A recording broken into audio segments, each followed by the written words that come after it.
When it comes to preps, not every prep is going to go smoothly, not every prep is going to start perfectly, and sometimes not every prep is going to be finished or started.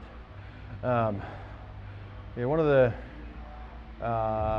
clients that I've had the pleasure of working with, but also the pleasure of pushing and challenging, early on as we were growing matter and getting our results and trying to really build up our resume in the field of prepping and physique development, a big list of clients that were going together into a season.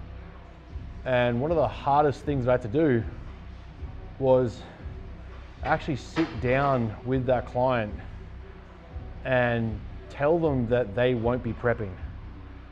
And the funny part is, for a lot of people, it's just simply, they'll make money, so why tell someone they're not going to do the thing? It's a job, etc. But the position psychologically this client was in, they were absolutely not ready to compete without the risk of detriment to their health physiologically and psychologically.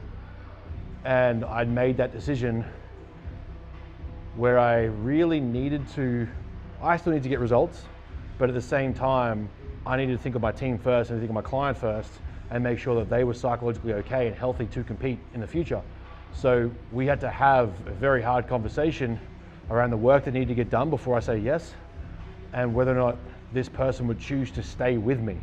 If someone comes to you for a prep and you're, as a coach, identifying that they're not ready, it is still your moral obligation to let them know that and tell them.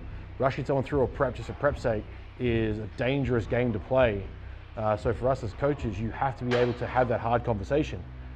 What I tend to find is those hard conversations are respected because you're giving the honesty, transparency, you're being forward and not just trying to lie to your client.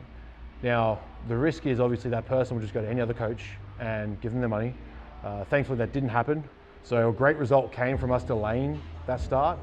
But as a coach, it was my job, looking at where we were, the psychological and life limitations that were coming up, that to me, as someone that preaches the things that I preach, had to have that conversation and had to be willing to have that conversation and then produce a strategy as to how we fixed it.